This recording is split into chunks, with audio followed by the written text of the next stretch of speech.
Okay, so I did make some changes to the industry trackage behind York Yard. For those of you who may have watched previous videos and seen, or my last update video showing the yard, in particular American Chain and Cable was laid out differently and I wasn't happy with it, and I was looking for something a little more prototypical to what New York Wire Cloth did. So let me just walk you through. So basically here you see the main line passing through the wall headed over to York Station and the PRR interchange. Here we have Careva machine. This was a fairly large industry, received a lot of tank cars. So I've, using some Walters modular wall sets, just created a mock-up here. You know me, I love my building mock-ups.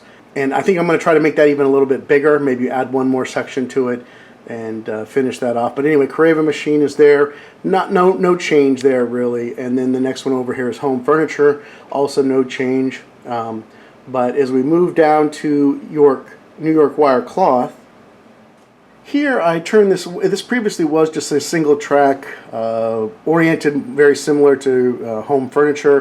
But if you look at the map for York area back in the 40s, New York Wire Cloth had multiple tracks extending into it onto these platforms, if you will. So this is pure modeler's license here. I cut this, again, mock-up on my laser cutter, just trying to come up with some ideas on what I thought might look good. So I've got two tracks here. One is the receiving track and one is the shipping track. Receiving is on the left, where you have a couple of cargo doors there and where the tank cars get spotted for heating oil. And on the right side is the shipping track, where we have, again, a couple of doors and a platform will ultimately be there. And then the other big change was at American Chain and Cable, which previously, if you'll remember, was kind of situated straddling a track here in the middle between the yard tracks and the rest of the industries. And when I originally designed the layout, I thought, oh, that'd be really cool, but when it turned out there wasn't enough room for it, and it didn't really match the prototype. So let me move the camera. So this is a map of York B Yard.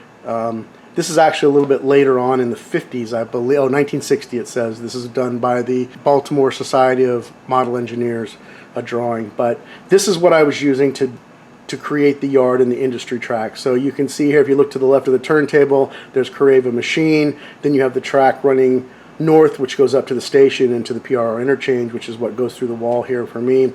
And then you can also see that you have American Chain and Cable here on the left, where it sat behind the yard and you had tracks going into it. So that's what I tried to do here. This now we've got actually, again, another mock-up that I created on the laser. You've actually got three spots here. You've got the tank spot, which is on the outside there where the tank car is.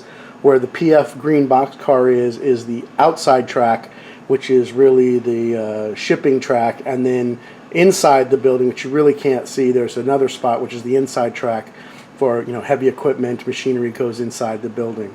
You may have noticed here that in the map you didn't see New York Wire Cloth. Well, it's actually, in the prototype, it would have been, you go north up through, you see here you have the freight station and the passenger station. So New York Wire Cloth was actually north of the station, but I didn't have the room to do that, so I put it here in the industrial section of the yard. And you can see here how it had multiple tracks going into these slots, or for lack of a better term, in the building. So that's what I tried to do when I created this new design for New York Wire Cloth. And it may change going forward, or I may stick with it and actually build the building formally for that. So those are the big changes here in the yard.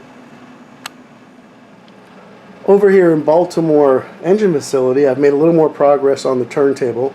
I ended up cutting the base out of 40,000 styrene on the laser by doing a bunch of low power, multiple passes to create the circle, and it actually worked out pretty well. And then I cut strips of, I think it's 20,000 styrene to simulate the walls around it. You can see there on in the turntable pit, I've got a couple of items that I created on our latest tool here at the mom and pop shops, and I'll show you that in a minute.